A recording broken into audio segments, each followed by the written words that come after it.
అఖిల భువన దీపం భక్త చిత్తాభ్యసూర్యం సురగుణముని సేవ్యం తత్వమస్సాదిలక్ష్యం హరిహరసుతమీశం తారక బ్రహ్మరూపం శబరిగిరి నివాసం భావయే భూతనాదం. స్వామియే శరణమయ్యప్ప. ప్రియమైన ఆత్మబంధువులారా, ఆశ్రితం వారి సౌజన్యంతో మనం ఈ భక్తి అనేటువంటి కార్యక్రమాన్ని ప్రారంభించుకుని ఇందులో ఎన్నో విషయాలను మనం తెలుసుకోవటం జరుగుతూ ఉన్నటువంటిది. విదేశీ దండయాత్రలో లేకపోతే మనకి పూర్వీకులు సరిగా మన తాలూకు లక్షణాలు, మత ధర్మాలు, ఈ యొక్క సనాతన ధర్మ లక్షణాలని మనకి అందించటంలో జరిగినటువంటి లోపం అనేటువంటిది అర్థం కానటువంటి విషయము. ఇది ఎలాగుంది అని అంటే, పూర్వం రోజుల్లో పని అని వాటిని వాడేవాళ్ళు. ఈ పని చేస్తున్నాము అని చెప్పేసాను. రావణ సంహారానికి రాముడు వచ్చాడు అనేటువంటి పరిస్థితిలాగా మాట్లాడేవారు. ఆ తర్వాత దాన్ని క్రియగా వాడటం ప్రారంభించారు. రాముడిని సంహరించటమే ఈ యొక్క రాముడికి ఉన్నటువంటి కర్తవ్యం, రావణాసురుని సంహరించటమే అనేటువంటిది. తర్వాత వచ్చేటప్పటికీ ఈ ద్వాపర యుగం నుంచి ఈ యొక్క భగవద్గీత వచ్చిన కాడి నుంచి కర్మ సిద్ధాంతము అని రావణాసురుడు పాపం చేసుకున్నాడు కాబట్టి అందుకే రాముడు అతన్ని సంహరించాడు అనేటువంటి ఈ యొక్క కర్మ చెప్పటం ప్రారంభించారు. ఇది ఆఖరికి ఎలా తయారైందంటే కర్మధారయ సమాసంలాగా తయారైంది. అంటే ఒక పని చేయటం మూలంగా ఆ యొక్క పని ఎందుకు చేస్తున్నాము, దేని గురించి చేస్తున్నాము అనేటువంటిది పోయి అది ఎలా తయారైందంటే యాంత్రికంగా మనం చేసేటువంటి పరిస్థితికి వచ్చింది. పూర్వం రోజుల్లో ఈ యొక్క యజ్ఞయాగాది క్రతువులు చేసేటప్పుడు వీళ్ళు ఏం చేసేవారంటే, ఆ నాటి కాలంలో అగ్గిపెట్లు ఇలాంటివి లేకపోవటం మూలంగా అప్పటికే మానవుడు రాతి నుంచి నిప్పు పుట్టించేటువంటి పరిస్థితిని తెలుసుకున్నప్పటికీ కూడా ఈ యొక్క యజ్ఞక్రతువుల్లో వాడేటువంటి దాన్ని ఏమంటారంటే అరణి అని చెప్పేసారని దానికి ఒక పేరు పెట్టారు. ఈ అరణి అనేటువంటిది ఆత్మానం అరిణిం విధి ప్రణవ చోతధారిణిం జ్ఞాన నిర్మద నాసాభ్య సాత్ సంసదహతి పండిత అని చెప్పేసని దీనికి ఒక సూత్రం చెప్పారు. ఈ సూత్ర ప్రకారంగా ఈ రోజుల్లో ఏదన్నా ఒక హోమం చేయాలి, యజ్ఞం చేయాలి అని అనుకున్నట్టయితే ఈ అరణి అనేటువంటిది ఒక గుంటగా ఉన్నటువంటి ఒక చెక్కలో ఇంకొక చెక్కని దిగేసి దానికి ఒక తాడు కట్టి ఆ తాడుతో దాన్ని గట్టిగా మదిస్తూ చిలుకుతూ చిలికినట్టుగానే మదించి పాల సముద్రాన్ని చిలికినట్టుగా ఆ ఒక కర్రలో ఈ కర్రని తిప్పుతూ దాని చుట్టూతో కొబ్బరి పీచు, వట్టివేళ్ళు ఇవన్నీ పెట్టి దాన్ని చాలా గట్టిగా తిప్పుతూ దాంట్లో నుంచి అగ్నిని పుట్టించి ఆ అగ్నితో యజ్ఞాన్ని చేయటం అనేటువంటి ఈ కర్మ మనకి ఇప్పుడున్నటువంటి ఈ ఒక క్రియ, ఈ యొక్క పని మనకి బాహ్యంగా కనిపించేటువంటి పని. ఇది చేస్తున్నంతసేపు, ఈ బ్రాహ్మణోత్తములు చేస్తున్నంతసేపు, ఈ పండితులు చేస్తున్నంతసేపు వీళ్ళందరూ కూడా చాలా ఉత్సాహంగా చూస్తూ ఆ ఒక అరణిని చిలకటి ఎలా చిలుకుతున్నారు, దాన్ని ఎలా మదిస్తున్నారు, ఆ చుట్టూతో కొబ్బరి పీచు ఎలా పెట్టారు, ఒట్టివేళ్ళు ఎలా పెట్టారు అని చెప్పేసి ఆ అగ్ని వచ్చే వరకు కూడా వీళ్ళు చాలా జిజ్ఞాసగా చూడటం ప్రారంభిస్తూ ఉంటారు. ఈ యజ్ఞానికి వచ్చినటువంటి వాళ్ళందరూ కూడా ఇది యాంత్రిక పరిజ్ఞానమే తప్పితే, యాంత్రికంగా చేసేటువంటి పని తప్పితే అసలు ఈ అరణి అనేటువంటిది ఏమిటి అనేటువంటి విషయం ఆ యొక్క యజ్ఞాన్ని చూడటానికి వచ్చిన వాళ్ళకి కానీ, ఆ యజ్ఞాన్ని చేస్తున్నటువంటి వాళ్ళకి కానీ, ఆ యజ్ఞాన్ని చేస్తున్నటువంటి వాళ్ళకి కానీ దీని గురించినటువంటి పరిజ్ఞానమే శూన్యంగా ఉంటుంది. ఏ మాత్రము కూడా జ్ఞానం లేనటువంటి పరిస్థితిలో జరుగుతూ ఉంటుంది. మనకి ఎలా తయారైపోయిందంటే,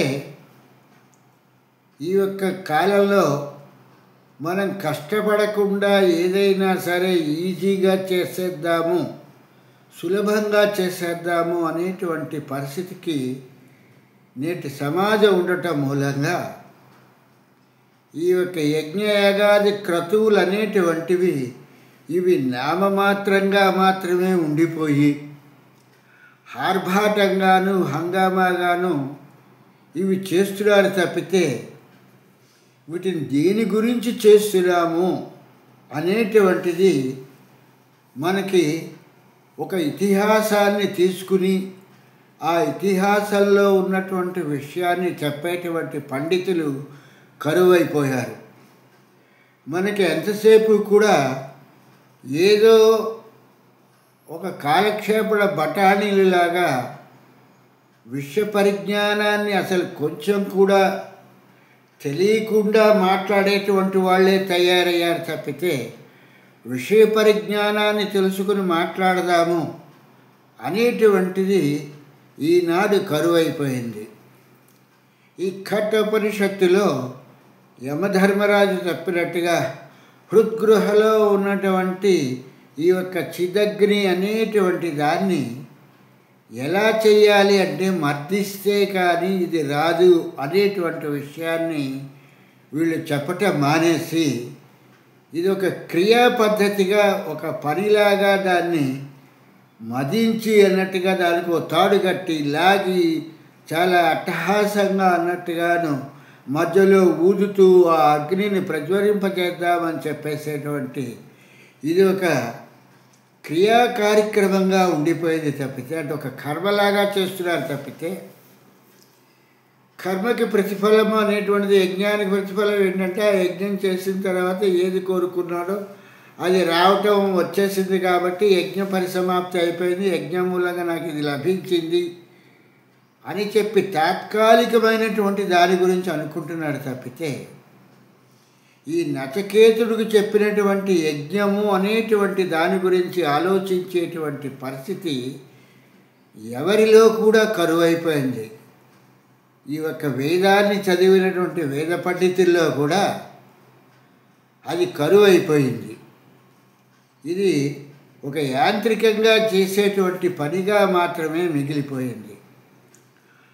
ఆత్మ అనేటువంటి దాన్ని ఈ యొక్క అరిడిగా తీసుకుని ఓంకారము అనేటువంటి ఈ యొక్క ధ్వనితో దాన్ని మదించినప్పుడు, చిలికినప్పుడు అందులో నుంచి ఒక చిదగ్ని అనేటువంటిది ఉద్భవిస్తుంది.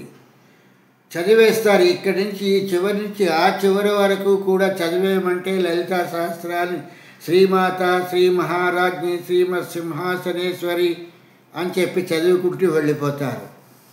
ఈ చిదగ్నికుండ సంభూత దేవకార్య సముద్భవ అని చెప్పేటువంటి పరిస్థితిని ఆమె యజ్ఞగుండాల్లో నుంచి పుట్టుకొచ్చేసింది అంటే మొదట కిరీటం వచ్చింది, తర్వాత తల వచ్చింది, తర్వాత కాళ్ళు వచ్చాయి, తర్వాత దేహం వచ్చింది అని ఇలాగేవో వీళ్ళు తోచినట్టుగా చెప్తున్నారు తప్పితే ఆ ఆత్మ అనేటువంటి దానిలో ఈ యొక్క ఓంకారము అనేటువంటి ఈ ధ్వనితో, ఈ యొక్క శబ్దంతో దాన్ని మదించినప్పుడు, ఆత్మని మదించినప్పుడు దానిలో నుంచి ఉద్భవించేటువంటిదే అది రగులుకొని ఆ అగ్నిలో నుంచి ఈ యొక్క ఓంకార ధ్వనితో శబ్దంతో రగులుకొని అందులో నుంచి వచ్చేటువంటి అగ్నినే చిదగ్ని అని చెప్పేసి అంటారు అనేటువంటి విషయాన్ని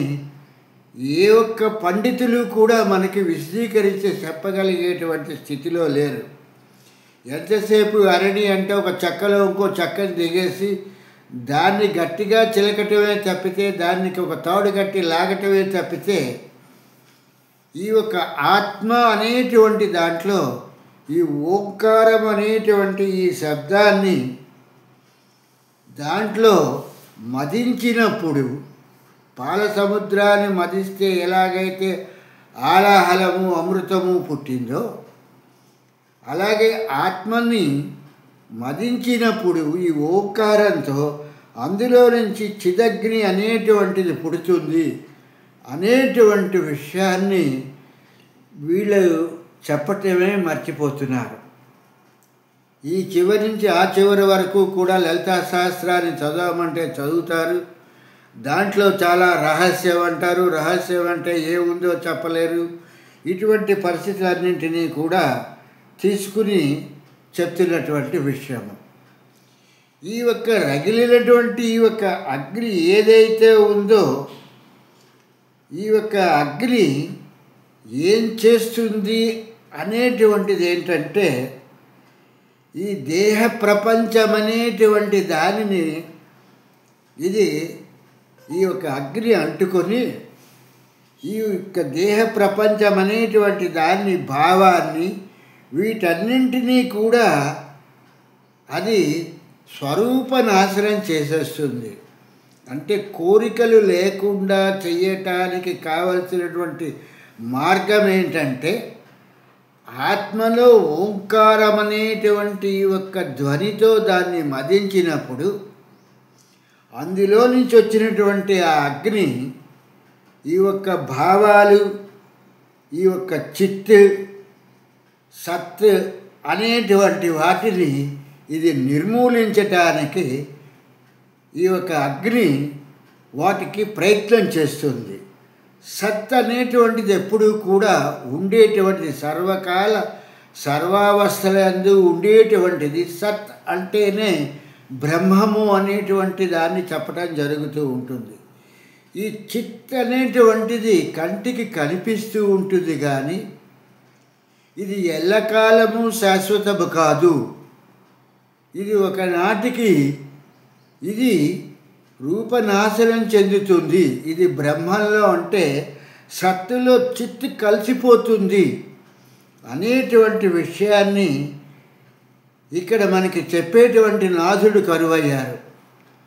ఈ సత్తు చిత్తుతో కలిసినప్పుడే భావాలు అనేటువంటి, భావాతీతాలు అనేటువంటి ఉద్భవించి ఇవి కూడా ఈ యొక్క చిదగ్నిలో ఇవి మాడి మసైపోతాయి. భావాలు అనేటువంటిది ఇది మనకి చెప్పేటువంటి వాళ్ళు మనకి లేనే లేకుండా ఉన్నారు అనేటువంటి విషయాన్ని మనం గ్రహించవలసినటువంటి విషయము.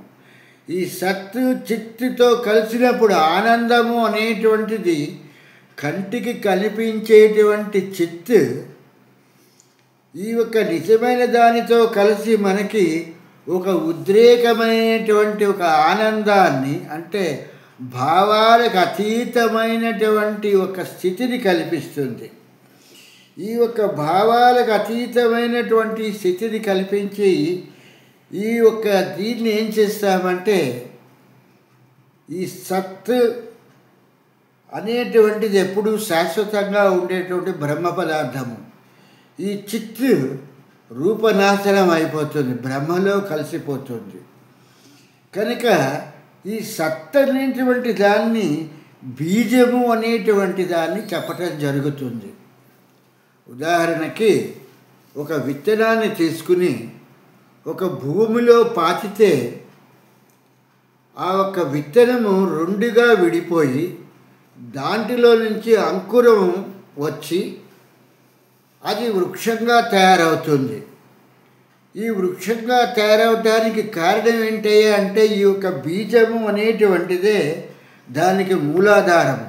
ఆ బీజం అనేటువంటిది ఏమవుతుంది? రెండుగా విడిపోతుంది.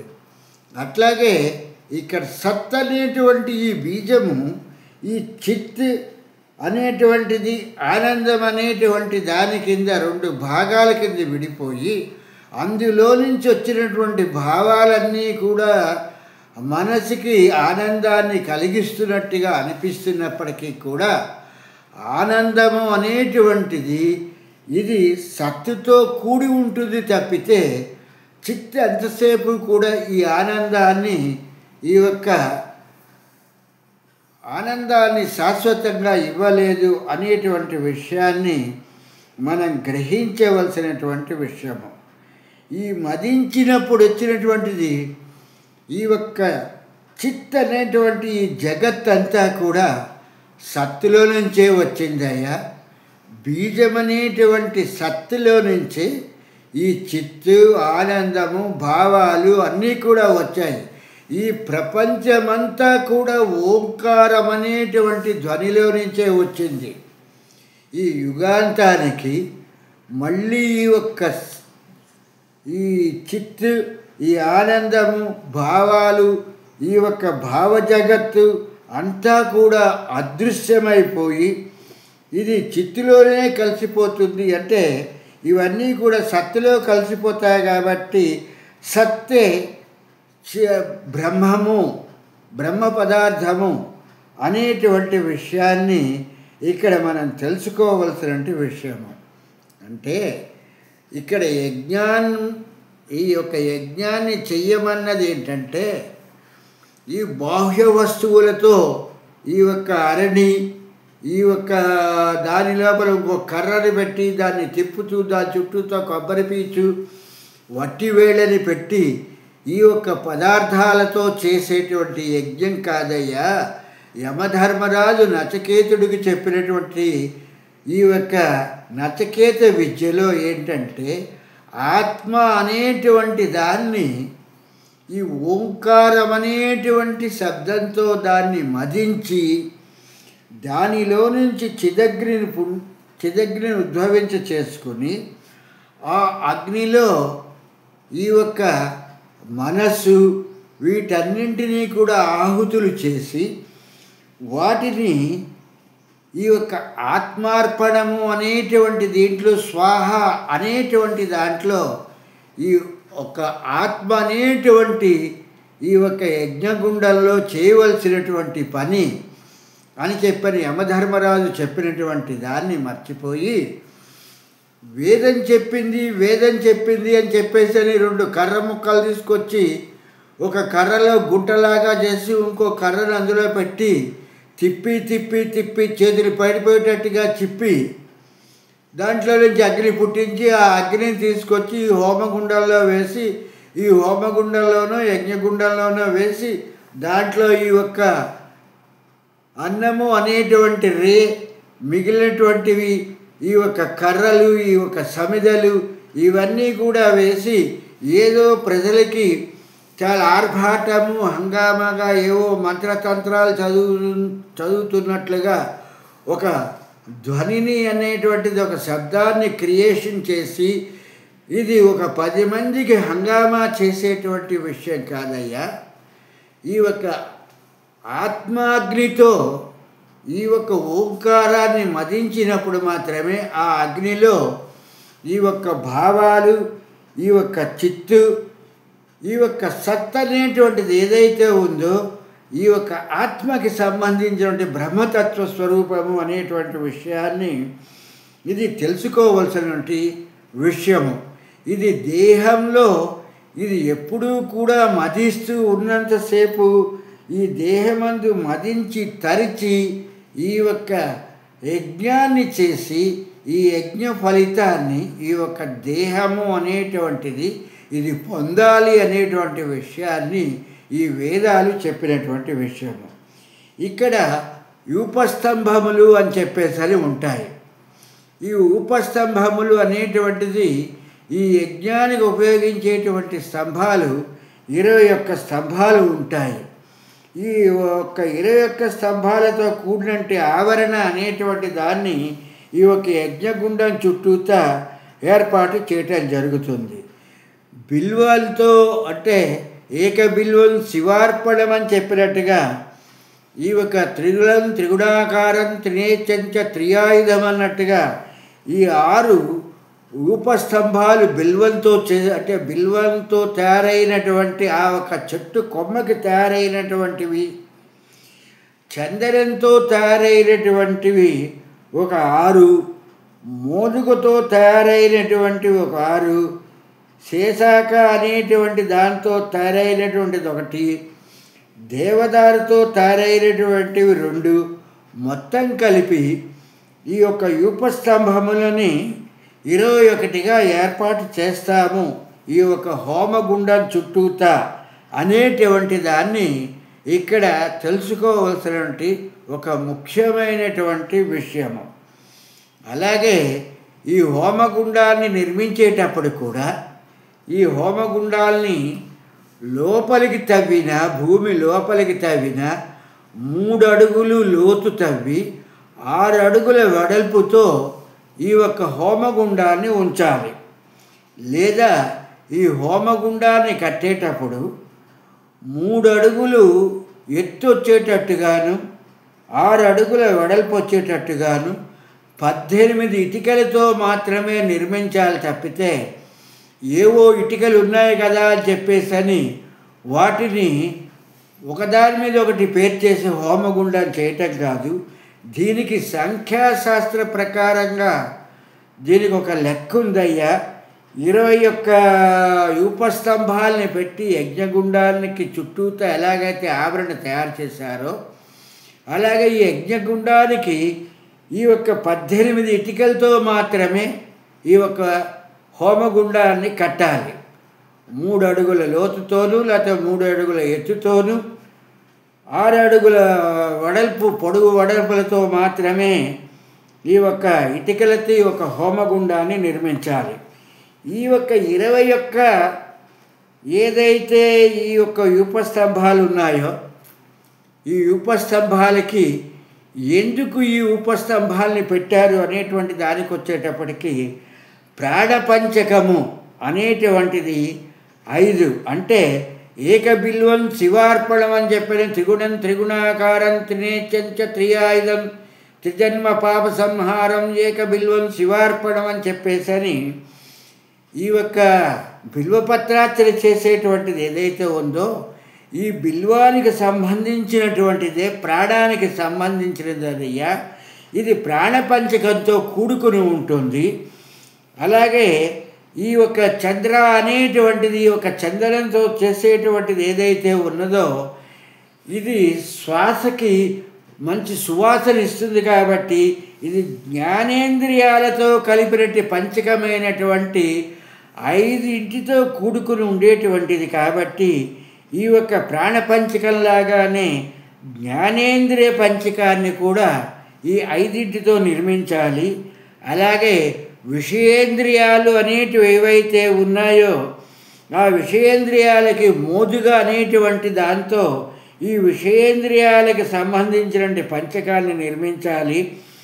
అలాగే మోదుగ తర్వాత ఈ శేషసాయి అంటే శేషక దేవదారు వీటితో చేసేటువంటిది కర్మేంద్రియములు పంచకమైనటువంటి ఈ యొక్క కర్మేంద్రియాలు 5తోనూ ఈ యొక్క మనస్సు అనేటువంటిది ఒకదానితోనూ ఈ యొక్క పంచేంద్రియాలతోనూ కలిపి మొత్తం 21 యూపస్తంభాలు మాత్రమే ఉండాలి తప్పితే యూపస్తంభాలు అనేటువంటివి ఇష్టం వచ్చినట్టుగా అవి పేర్చడానికి వీల్లేదు. 21 అని అంటే 2 + 1 3 అంటే ఈ మూడు కూడా త్రిగుణాలకు సంబంధించినటువంటి విషయము అనేటువంటి దానికి ఈ యొక్క 21 అనేటువంటి అంక చెప్పటం జరిగింది.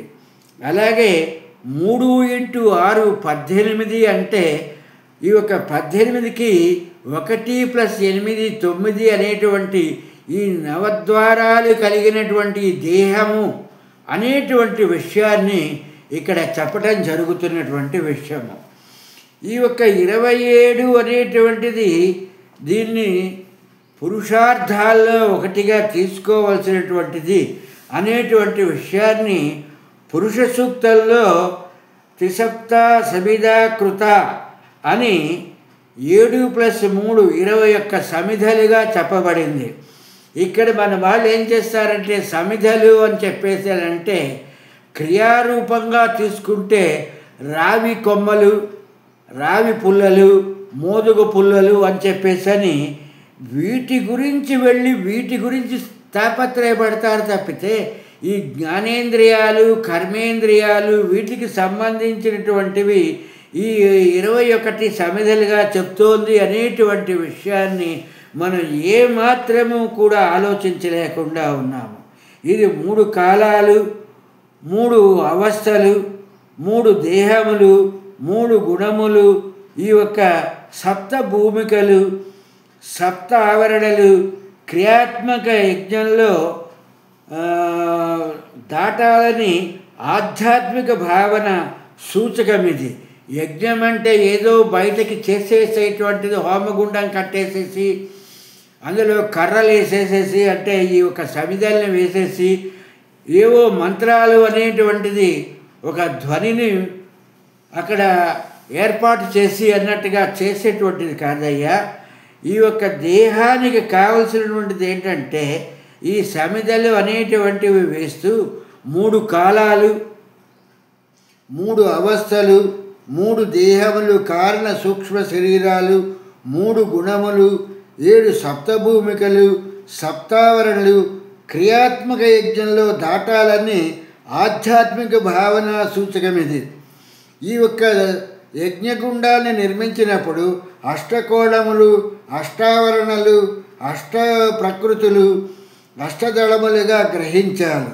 ఈ యూపస్తంభమునకు కట్టినటువంటి ఈ యొక్క ఇదివరకు యజ్ఞాన్ని చేసి ఇది ఆఖరికి ఎలా తయారైందంటే ఈ యజ్ఞం చేసి యజ్ఞ పశువు అని చెప్పేసని ఒక ఆవును అందులో పడేశారు, ఆ ఆవు మాంసాన్ని తిన్నారు, ప్రసాదంగా తీసుకున్నారు అని కొంతకాలం ఏమైందంటే ఈ యొక్క యూపస్తంభాన్ని కట్టేసి మనుషుల్ని కూడా యజ్ఞంలో వేసేసేవాళ్ళు అని చెప్పేసి చెప్పటం జరిగింది. ఇది ఏంటంటే విషయ పరిజ్ఞానం తెలియలేనటువంటి మూర్ఖులైనటువంటి వాళ్ళు చేసేటువంటి పని. ఒక మనిషిలో పశుతత్వము అనేటువంటిది ఉంటుంది. ఆ పశుతత్వము అనేటువంటి దాన్ని ఇంత కష్టపడి ఆత్మాగ్నిలో అనేటువంటిది ఈ యొక్క ఆత్మ అనేటువంటి దాంట్లో చేసినటువంటి ఈ యజ్ఞంలో ఈ పశువు అనేటువంటిది ఏదైతే ఈ జంతు తత్వం కలిగినటువంటి మానసిక పరిస్థితి ఉందో దాన్ని అందులో ఆహుతి చేయమని చెప్పేసి అన్నాడు. కానీ ఆవుల్ని మనుషుల్ని పడేయమనేటువంటి విషయాన్ని వేదం ఎక్కడా చెప్పలేదు. ఈ జాండ్రే సభా మధ్య సాతాని పండితోత్తమ అని చెప్పేసని ఈ యొక్క వేదానికి భాష్యం పూర్తిగా చెప్పలేనటువంటి వాళ్ళందరూ కూడా మన కర్మగొల్ది దాపరించి వీటిని ఇటువంటి పరిస్థితికి తీసుకొచ్చి వీటిని చేయటం ప్రారంభించారు. ఈ యొక్క యజ్ఞాల్లో కూడా చాలా యజ్ఞాలు ఉన్నాయి. ఈ యొక్క మానసిక యజ్ఞముతో పాటుగా ఈ యొక్క ఆత్మయజ్ఞంలో ఈ యొక్క మనస్సు అనేటువంటి దాన్ని ఆహుతి చేస్తూ చేయవలసినటువంటి ఈ యొక్క యజ్ఞానికి సంబంధించిన దాంట్లో ఈ అశ్వమేధ యాగము అనేటువంటి దాన్ని చేసేటువంటి వాళ్ళు పూర్వము.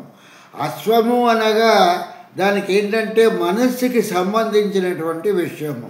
అది కోరికలే గుర్రాలైతే అన్నట్టుగా మనస్సు పరిగెట్టించకుండా ఆ మనసును ఆధీనంలో ఉంచటానికి ఈ యొక్క ఆత్మాగ్ని అనేటువంటి దానిలో ఈ ఆత్మయజ్ఞం చేసేటప్పుడు ఆ యజ్ఞం తాలూకు ఆ యొక్క అశ్వాన్ని అంటే ఆ గుర్రాన్ని వదిలితే అది ఎంత దూరమైతే ప్రయాణిస్తుందో, అంటే ఎంత దూరం బాహ్యంగా వెళ్తుందో, ఆ బాహ్యంగా వెళ్ళినటువంటి దాని అంతటికీ కూడా నీవు చక్రవర్తివి అని అన్నారు. దాన్ని పట్టుకుని రాజులు వీళ్ళు ఏం చేశారంటే, ఒక అశ్వమేధ యాగము అని చెప్పేసి ఒక యాగాన్ని చేసి దాని వెనకాతల ఒక సైన్యాన్ని వీళ్ళందరినీ పంపించి వాళ్ళతో ఆ ఒక అశ్వాన్ని ఎవరైతే బంధిస్తారో వాళ్ళతో యుద్ధం చేసి ఆ ఒక భూమంతటినీ కూడా ఈ రాజు తీసేసుకుని వీడు చక్రవర్తిగా ఉండటానికి ప్రయత్నం చేసేటువంటి పరిస్థితులు తర్వాత వాటికి క్రియలు మారిపోయి ఇలా తయారైనటువంటివి భ్రష్ట పట్టించేశారు. సనాతన ధర్మం అని చెప్పేసి సనాతన ధర్మం ఏం చెప్తోంది అనేటువంటి విషయాల్ని మానేసి ఈ గుర్రము అనేటువంటి దాన్ని, ఈ అశ్వాన్ని అదుపులో ఉంచి ఈ అయ్యప్పకి వెళ్ళినప్పుడు కూడా ఈ అయ్యప్పలో ఏదైతే ధ్వజస్తంభం ఉందో ఆ ఒక ధ్వజస్తంభం మీద ఒక గుర్రం ఉంటుంది, ఒక అశ్వం ఉంటుంది. అది 3 కాళ్ళు భూమికి ఆనించి ఆ ఒక ధ్వజస్తంభం మీద ఒక కాలు లేపి అది అయ్యప్పని చూస్తూ ఉంటుంది. స్వామి కోరికలను అదుపు చేసుకుని నీవు జ్యోతి స్వరూపంగా రా అని చెప్పేటువంటి పరిస్థితి చెప్పినటువంటిది.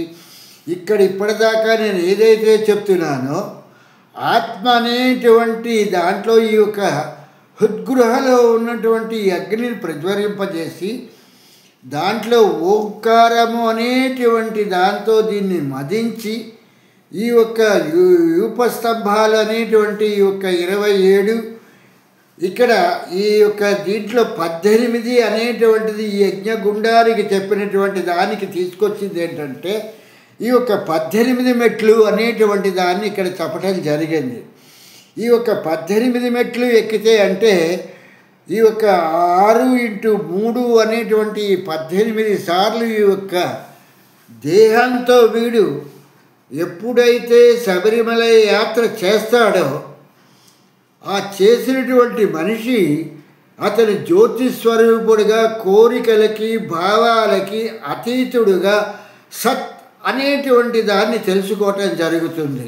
ఆ సత్ అనేటువంటి తెలుసుకోవటాన్ని అక్కడ రాసినటువంటి ఏంటంటే ఆ ఒక అయ్యప్ప 18వ మెట్టు ఎక్కిన తర్వాత ఉన్నటువంటిది ఏదైతే మనకి ఎదురుకుండా కనిపిస్తున్నటువంటి ఆ ఒక వాక్యం ఉన్నదో భగవంతుడికి భక్తుడికి గురువుకి తేడా లేదు అనేటువంటి విషయాన్ని ఆ ఒక అయ్యప్ప దేవాలయం ముందర రాసి పట్టడం జరిగింది.